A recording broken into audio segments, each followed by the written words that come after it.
ఈ రోజున రాయలసీమ గ్రేటర్ రాయలసీమ జిల్లాలకు సంబంధించిన గౌరవ జిల్లా అధ్యక్షుల సమావేశం. ఆ సమావేశంలో సజ్జల రామకృష్ణారెడ్డి గారు, రాష్ట్ర సమన్వయకర్త వైఎస్ఆర్ కాంగ్రెస్ పార్టీ, అప్పిరెడ్డి గారు, ఇట్లా పెద్దలు సతీష్ రెడ్డి గారు, పెద్దలంతా దాంట్లో కూర్చున్నారు. ఈ రోజున ఆ సమావేశంలో ప్రతి ఒక్కరు కూడా ఆందోళన వెలిబుచ్చారు. ఒక విషయాన్ని స్పష్టంగా రాష్ట్ర ప్రభుత్వానికి చెప్పాలనుకుంటా ఉన్నాం, రాష్ట్ర ప్రభుత్వాధినేతలు చెప్పాలనుకుంటా ఉన్నాం, రాయలసీమ బిడ్డగా చెప్పుకునే ప్రయత్నం చేసి చంద్రబాబు నాయుడు గారికి కూడా చెప్పాలనుకుంటా ఉన్నాం. ఈ రోజున ఆంధ్రప్రదేశ్ రాష్ట్రంలో సాగునీటికి తాగునీటికి రాష్ట్రం యావత్తు కష్టం రాబోతా ఉంది, ప్రమాదం ముంచుకొస్తుందన్న విషయాన్ని మీరు గమనించారా అని అడుగుతా ఉన్నాం. మీ దగ్గర నుంచి అక్కడక్కడ అరకొర తప్పించుకునే మాటలు తప్ప ఒక నిర్మాణాత్మకమైన ఏ కార్యక్రమాన్ని కూడా రాష్ట్ర ప్రజల ముందు పెట్టిన దాఖలా లేదు. అసెంబ్లీలో ఉండి కూడా జస్ట్ అట్లా చెప్పడం కోసమని అదే ట్రిబ్యునల్ పర్మిషన్ ఇస్తే రాయలసీమ ఎత్తిపోతున్న పథకాన్ని మేము కంటిన్యూ చేస్తామని ఇరిగేషన్ శాఖ మంత్రి కాకుండా మరొకరు సమాధానం చెప్పినట్లు చూసాం. అయ్యా, మిమ్మల్ని అర్థం చేసుకోమని కోరుతా ఉన్నాం. ఈ రోజున కృష్ణా జలాలు, గోదావరి జలాలు, పోలవరం ఈ రెండు కూడా కష్టాల్లో పడతా ఉన్నాయి. మీ యొక్క నిష్క్రియ పర్వం వలన, లేకపోతే మీకు వ్యవసాయం పట్ల ఉన్న వ్యతిరేకత వలన ఆంధ్రప్రదేశ్ రాష్ట్రంలో రైతాంగం తీవ్రమైన కష్టానికి గురిగాబోతా ఉన్నారు. వివరాలు చెప్పమంటే చెప్తాం మొత్తం మీకు, కానీ ఆలోచించుకోమని చెప్పడం కోసం 4-5 మాటలు మాత్రం చెప్పాలనుకుంటా ఉన్నా. అయా, ఈ రోజున కృష్ణా నుంచి వచ్చే నీళ్లు శ్రీశైలంలో, కృష్ణా నీళ్లు నిరంతరం ప్రతిరోజు కూడా ఆంధ్రప్రదేశ్ రాష్ట్రానికి దక్కకుండా చేసే ప్రయత్నాలు జరుగుతూ ఉన్నాయి. వచ్చిన నీళ్లు, ఇంతవరకు వచ్చే నీళ్లలో తెలంగాణ రాష్ట్రానికి సంబంధించిన ప్రభుత్వం అధికారులు దాదాపు 8 టీఎంసీల నీళ్లు రోజు తరలించుకొని పోతున్నారు. మీకేమైనా గుర్తుకుంటుందా? 800 అడుగులు చేరకముందే ఇంకా కృష్ణా నీళ్లు శ్రీశైలంలోకి రాకముందే నెట్టెంపాడు దగ్గర, జూరాల దగ్గర వచ్చిన తర్వాత 800 అడుగులకు కింద నుంచే ఆ విద్యుత్ ఉత్పత్తికి కానీ, లేక దిండి, లేక పాలమూరు రంగారెడ్డి ప్రాజెక్టులకు కానీ టీఎంసీల చొప్పున 8 టీఎంసీల నీళ్లు రోజు కూడా తరలించుకొని పోతా ఉన్నారు. మీకు ఎక్కడైనా కానీ యాదొస్తా ఉందా అడుగుతా ఉన్నా నేను. ఈ కష్టం ఇట్లా ఉంటే ఆల్మట్టి ఎత్తు పెంచిన తర్వాత కేవలం రిజర్వాయర్గా ఉండేది బాబు గారు, అనేకసార్లు గుర్తు చేస్తూ ఉన్నాం మీకు. 96లో అనుకుంటాను రిజర్వాయర్గా ఉన్నదాన్ని ఆనకట్టగా మార్చి ఈ రోజున దాదాపు 100 టీఎంసీల నీళ్లు ఎక్స్ట్రా నిల్వించుకునేందుకోసం ఈ రోజున ఆ ప్రభుత్వం ప్రయత్నం చేస్తూ ఉంటే మీరు నామకే వాస్తే రెస్పాన్స్ తప్ప కన్స్ట్రక్టివ్ ఎక్కడ కూడా రెస్పాండ్ కాని సంగతి గుర్తు చేస్తూ ఉన్నా నేను.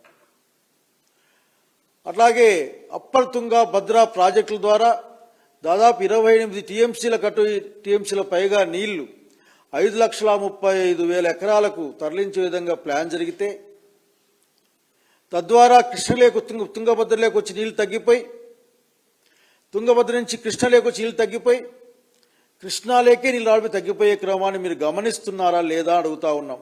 మీరు చాలా విషయాలు మాట్లాడుతున్నారు. మధ్యకాలంలో మాట్లాడితే ప్రపంచం గురించే మాట్లాడతారు, తక్కువ ఏం మాట్లాడరు మీరు. కానీ మీరు అర్థం చేసుకునే అవసరం ఉంది. మీ యొక్క ఆలోచన లేనితనం వల్ల, ఇంకా చెప్పాల్స్తే మీకు ఏమాత్రం కూడా రైతుల పట్ల, నీళ్ల పట్ల ఆ చిత్తశుద్ధి లేని కారణాన కృష్ణా నీళ్లు తగ్గిపోతా ఉన్నాయి. అక్రమంగా కర్ణాటక ప్రాజెక్టులు కడతా ఉంది. మీరు అర్థం చేసుకోవడం లేదు. అర్థం చేసుకుని తత్సమానమైన దానికి విరుగుడుగా ఏం చేయాలనే విషయాన్ని మీరు ఆలోచించడం లేదు. జస్ట్ ఖండన, ఇటువంటి మాటలు తప్పనిస్తే. అంతేకాదు, ఈ రోజున ఇవన్నీ ఆలోచించిన తర్వాతనే గౌరవ వైఎస్ఆర్ కాంగ్రెస్ పార్టీ అధ్యక్షులు జగన్మోహన్ రెడ్డి గారు ఆనాడు రాయలసీమ ఎత్తిపోతల పథకం ద్వారా రాయలసీమ ప్రాంతంలో ఉన్న ప్రాజెక్టులను స్థిరీకరించడం, లేకుంటే వాటికి స్ట్రెంథెన్ చేసి ముందుకెళ్లి ఇక్కడ దాహార్తి లేకుండా అట్లాగే భూమి పంటలకు ఇచ్చే విధంగా ఒక ఏర్పాటు చేసుకునే ప్రయత్నం చేసి గేమ్ చేంజర్ని స్టార్ట్ చేస్తే ఎక్కడ జగన్మోహన్ రెడ్డి గారికి పేరు వస్తుందని మీరు అధికారంలోకి వచ్చిన తక్షణమే దాన్ని ఆపేశారు. ఇప్పటికే 900 కోట్ల పైగా పనులు జరిగాయి. ఇంకా మోటార్లు మాత్రమే పెట్టాలి అక్కడ. ఇప్పటికీ చెప్తా ఉన్నాం, అది కొత్త ప్రాజెక్టు కాదు, లేక పాత ప్రాజెక్టుల సామర్థ్యం పెంచేది కూడా కాదు. ఉన్న ప్రాజెక్టులకు సక్రమంగా ఇచ్చిన నీళ్ళని ఇచ్చే ప్రయత్నమే, అలొకేటెడ్ వాటర్ని పంపించే ప్రయత్నమే. అంటే హక్కుగా కలిగిన నీళ్లను తీసుకునే ప్రయత్నం కాబట్టి 800 కంటే కింది నుంచే తెలంగాణ తరలించుకుపోయేటప్పుడు ఆంధ్ర ప్రాంతం, రాయలసీమ ప్రాంతం దెబ్బతినకుండా 800 దగ్గర ఈ రోజున రాయలసీమ లిఫ్ట్ ఇరిగేషన్ పెట్టి ప్రతిరోజు కూడా 3 టీఎంసీలు నీళ్ళు తీసుకోవాలనే ఒక ఆలోచన. ఇప్పటికిప్పుడు సామర్థ్యం తెలుసా? ఎప్పుడో మీరు మాట్లాడుతూ మాల్యాల ముచ్చుమరి గురించి మాట్లాడారు ముఖ్యమంత్రి గారు, పెద్దలు మీరు. మాల్యాల 0.3, ముచ్చుమరి 0.3 రెండు కలిసినా కానీ 0.6 టీఎంసీ ఉంటుంది అంతే ఆఖరికి.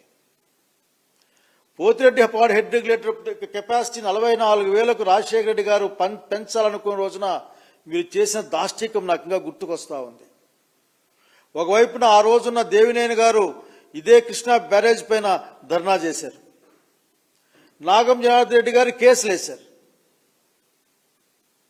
అయినప్పటికీ ముందు చూపు కలిగి రైతులంటే ప్రేమ కలిగిన వైఎస్ కుటుంబ సభ్యుడైన రాజశేఖర రెడ్డి గారు ఆ కార్యక్రమాన్ని పూర్తి చేయడం ద్వారా మాత్రమే ఈ రోజున ఎస్ఆర్బీసీ గురించి మాట్లాడుతూ ఉన్నాం, తెలుగు గంగ గురించి మాట్లాడుతూ ఉన్నాం.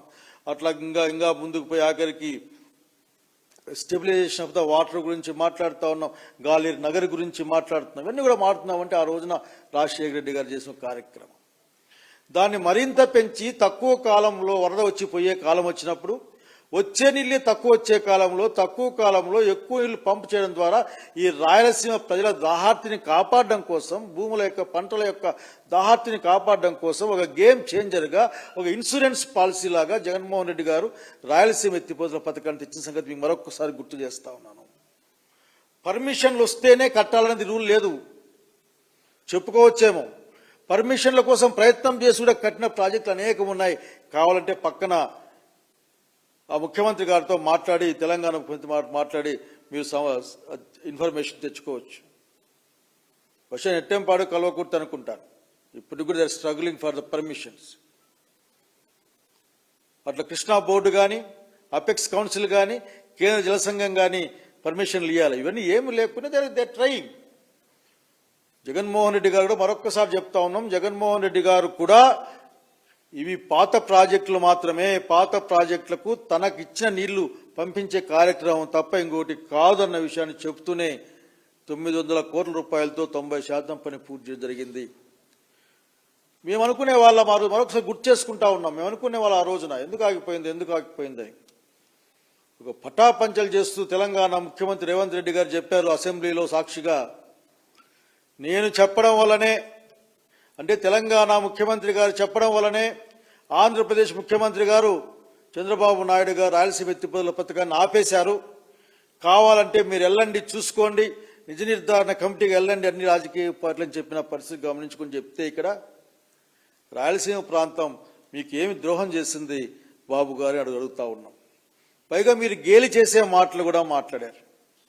22 టీఎంసీలు నీళ్ళు వస్తే మన వాటా కింద ఏం చేస్తాం? బురద నీళ్ళు అన్నారు ఆఖరికి. బురద నీళ్ళు లేదా మట్టి బురద కూడా అందని జిల్లాలు, ముఖ్యంగా అనంతపురం జిల్లాలో ఉన్నాయి ముఖ్యమంత్రి గారు. ఆరుతడి పంటలు లేక డ్రిప్ ఇరిగేషన్తో కనీసం 2 ఏళ్లకో 3 ఏళ్లకో పంట వచ్చినా చాలు అనుకునే ప్రాంతాలు ఉన్నాయి. 22 టీఎంసీల నీళ్ళని మీరు తక్కువ చూసినందుకు మాకైతే చాలా బాధేసింది. ఇంతే మిగతా ప్రాంతాలు కూడా చెప్పాలనుకుంటాను నేను. మీరు ఆలోచించాలి. ఈరోజు మీ జనవనరుల శాఖ ఏం చేస్తుందో నాకు తెలియదు, కానీ ఆల్మట్టి పెంపు, ఇటు పక్కకు వస్తే పోలవరం ఎత్తు తగ్గింపు. రాజశేఖర రెడ్డి గారు ఆ కార్యక్రమాన్ని శీఘ్రగతిన ప్రారంభించిన తర్వాత, ముందు తీసుకెళ్లిన తర్వాత, కెనాలు తవ్విన తర్వాత 45.35 అనుకుంటాను అడుగుల ఎత్తుకి, ఆ మీటర్ల ఎత్తుకి దాన్ని తీసుకెళ్ళాలి.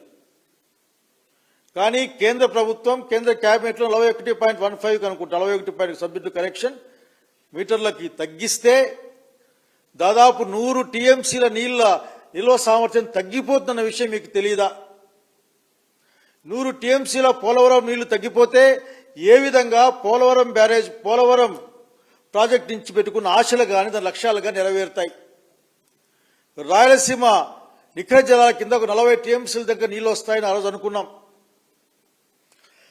అట్లాగే కుడి ఎడమ కాలువలు పోగా ఉత్తరాంధ్ర స్రవంతి పేరు మీద దాదాపు 60 టీఎంసీల నీళ్లు, 30 లక్షల ఎకరాలు, 30 లక్షల మందికి తాగునీరు వచ్చిన పరిస్థితిని మేము మీకు చూపించాం. కానీ మీరు ఈ రోజున దాదాపు 10 తగ్గిపోతే వచ్చే పరిస్థితి ఏందో మీరు చెప్పాల్సిన అవసరం ఉంది. అందరినీ కోరుతా ఉన్నా, పోలవరం గురించి కళ్ళగనే వాళ్ళకి, పోలవరం మీద ఆశ పెట్టుకున్న వాళ్ళకి, వీళ్ళందరికీ అడిగేది ఒకటి. ఈ రోజున పోలవరంలో 100 టీఎంసీల కంటే నీళ్లు తక్కువ నిల్వ చేయబడతా ఉన్నాయి. మళ్ళీ 100 టీఎంసీల నీళ్లు తక్కువ నిల్వ చేయబడితే మనకు వచ్చే నీళ్ళు ఎందుకు మీరు ఆలోచించని కోరుతా ఉన్నాం. అన్ని ప్రాంతాలకు కూడా నీటి సమస్య రాబోతా ఉంది. ఈ రోజున ఏదో వానలో పడి కొద్ది పచ్చగా కనిపిస్తా ఉంటే దాన్ని చూపించి రాజకీయం చేసే విషయాన్ని మానేసి ముందు చూపుతో పనిచేయమని ఈ రాష్ట్ర ప్రభుత్వాన్ని మేము కోరుతా ఉన్నాం. ఈ రోజున ఆల్మట్టి ద్వారా లేక అప్పర్ తుంగా భద్ర ప్రాజెక్టు ద్వారా, వేదవతి లేకపోతే హగరి ప్రాజెక్టు ద్వారా రాయలసీమ, నెల్లూరు అట్లాగే ప్రకాశం జిల్లాలకి నీళ్ళు ఇబ్బంది వస్తుంది, ఖచ్చితంగా వస్తుంది. ఇక్కడ వచ్చే నీళ్ళు తగ్గిన తర్వాత ఇచ్చే నీళ్ళు తగ్గిపోతాయి. కాబట్టి మళ్ళీ కోరుతాను దీన్ని. మొత్తం రాయలసీమ ప్రజలు ఈ రోజున ప్రజలు తమకు జరిగే అన్యాయం గురించి ఆలోచిస్తూ ఉన్నారు. మీకు కనపడకపోవచ్చు ఈ రోజున, లేక కనపడ్డా సరే ఏం లేదు అని మీరు పోతా ఉండొచ్చు కాక, అన్ని విధాలుగా రాయలసీమకు అన్యాయం జరుగుతున్న విషయాన్ని మరొక్కసారి మీకు గుర్తు చేస్తా ఉన్నాము. అది అనంతపురం నుంచి all India institute of medical sciences ని మంగళగిరికి తరలించకపోయినా, కడప నుండి గ్రామీణ బ్యాంకును తీసుకెళ్లిపోయినా, కర్నూలు నుండి హైకోర్టును మొత్తం లాక్కెళ్లిపోయినా, కడపలో ఉక్కు ఫ్యాక్టరీ కట్టకపోయినా, రాయలసీమ ఎత్తిపోతల పథకం లాంటి ఒక గొప్ప ప్రాజెక్ట్ని మీరు ఆపేశామని చెప్తున్నాడు పక్క రాష్ట్ర ముఖ్యమంత్రి. కనుక్కోండి మీరు ఒక్కసారి. మీరు వితండవాదం అనడంలే, మీరు తప్పించుకునే మాటలు మాట్లాడుతున్నారని అనుకుంటా ఉన్నా. కనుక మీరు బహుశా మీ యొక్క అసలు విషయం చెప్పండి. మీకు అసలు ఇంట్రెస్ట్ ఉందా లేదా? ఇంట్రెస్ట్ లేదని మేము నమ్ముతా ఉన్నాం. రాయలసీమ పట్ల మీకు ఏమాత్రం కూడా ప్రేమ లేదన్న సంగతి మాకు అర్థం అవుతా ఉంది. ఈ మధ్య కాలంలో రాయలసీమకు రావాల్సిన ఏ అవసరాన్ని మీరు తెచ్చి ముందు పెట్టారో, తీర్చారో చెప్పాల్సిన అవసరం కూడా ఉంది. అక్కడ గట్టిగా అరవడం, లేకపోతే మీ దగ్గరున్న ఒక బ్యాచ్తో అర్పించడం కాదు. ఇక్కడ రాయలసీమకి ఏం చేశారో చెప్పాల్సిన అవసరం ఉంది. అయ్యా మొన్న వెళ్ళారు మీరు ప్రకాశం జిల్లాకి వెళ్ళి అయిపోయిందంతా, ఇంకా ఏమీ లేదు, నేనే చేశాను, నేనే పునాది రాయేశాను, నేనే స్టార్ట్ చేస్తా ఉన్నా అని చెప్పారు. నిజంగానే చాలా మంది మిమ్మల్ని చూసి నవ్వుకున్నారు ముఖ్యమంత్రి గారు. కారణం దాన్ని పూర్తి చేసిన జగన్మోహన్ రెడ్డి గారు. అక్కడ కొద్దిగా ఒక 300-400 కోట్లు 1000 కోట్ల లోపలే ఖర్చు పెట్టేస్తే మొత్తం క్లియర్ అయిపోతుంది అక్కడ ఆఖరికి. కానీ మీరు మాత్రం చేసేసాం, కొట్టేశాం, ఇచ్చేసామని చెప్పుకుంటూ ఉంటారు.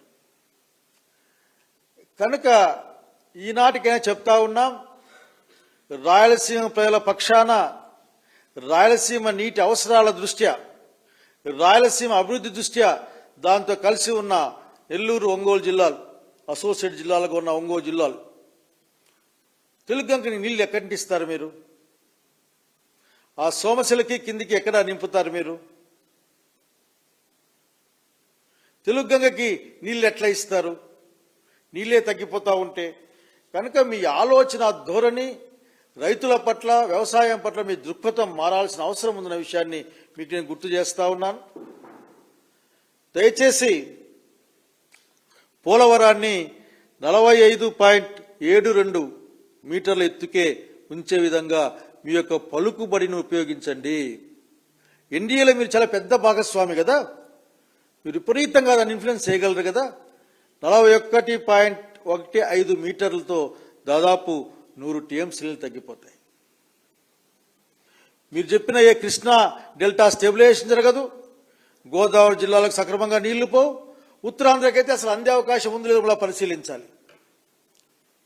ఆల్మట్టి, భద్ర, అప్పర్తుంగా, వేదవతి ప్రాజెక్టులు పూర్తి అయితే నా నోటి నుంచి అనకూడదు కానీ ఇప్పటికే ఎడారిగా మారుతున్న అనంతపురం జిల్లా వాడిగా చెప్తా ఉన్నాను, నీటి కష్టాలు ప్రజల కన్నీళ్ళని ఆపలేవన్న విషయాన్ని, నీళ్ల కష్టాలు ప్రజల కన్నీళ్లతో మీరు తీర్చలేరు. మీరు ఆ ప్రజల కన్నీళ్ళ నుంచి మీరు కొట్టుకుపోయే అవకాశం గుర్తుపెట్టుకోమని కోరుతా ఉన్నా నేను. ఎంత కష్టం, ఆలోచన లేకపోతే ఎట్లా? ఎవరో వద్దన్నారని, ఎవరో ఆపమన్నారని ఈ రాష్ట్ర ముఖ్యమంత్రి ఈ రాష్ట్ర ప్రజలకు, ముఖ్యంగా కరువు సీమైన రాయలసీమ ప్రాంతానికి నీళ్లు రాకుండా చేసే ప్రయత్నాన్ని ఏ విధంగా చూడగలం? కనుకనే ప్రజలు ఘోషిస్తా ఉన్నారు. ఈ రోజున మిమ్మల్ని నిలదీసే కాలం ముందుగా తొందరలోనే ఉంది ముఖ్యమంత్రి గారు. ప్రజల పక్షం అడుగుతా ఉన్నాం, తక్షణం మీరు రాయలసీమ ఎత్తిపోతల పథకాన్ని పూర్తి చేయండి. అవసరమైతే మీ పలుకుబడిని ఉపయోగించండి. అట్లాగే కర్ణాటక అక్రమ ప్రాజెక్టులను ఆపండి. తెలంగాణ అక్రమంగా, లేకపోతే అనవసరంగా అనే పదం కరెక్ట్ కాదు కానీ అక్రమంగా తరలిస్తున్న,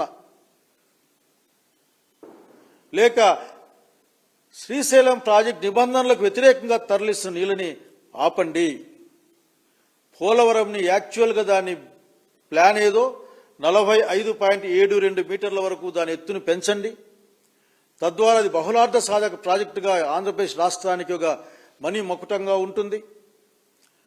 ఉత్తరాంధ్ర ప్రజలు, రాయలసీమ ప్రజల యొక్క భూములకి నీళ్లు, వాళ్ళ దాహార్తిని తీర్చే విధంగా ఉంటుందని తెలియజేసుకుంటూ, మీరు సరైన సమయంలో సరిగ్గా స్పందించలేకపోతే వైఎస్ఆర్ కాంగ్రెస్ పార్టీ రాయలసీమ ప్రజల తరఫున ఈ రాష్ట్రంలో ఉన్న అన్ని నీటి వనరుల యొక్క సమస్యల్ని కూడా తీవ్రంగా ప్రజల పక్షాన ఆలోచించి తగు నిర్ణయం తీసుకుని ప్రభుత్వం మీద ఒత్తిడి తీసుకుని వచ్చే కార్యక్రమాన్ని చేపడుతుందన్న విషయాన్ని వైఎస్ఆర్ కాంగ్రెస్ పార్టీగా ఈ రోజున చెబుతూ, ఈరోజు జరిగిన సమావేశం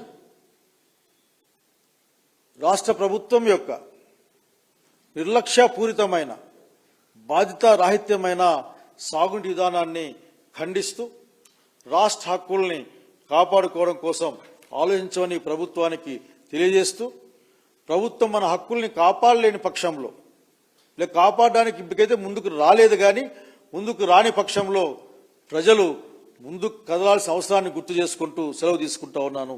నమస్కారం.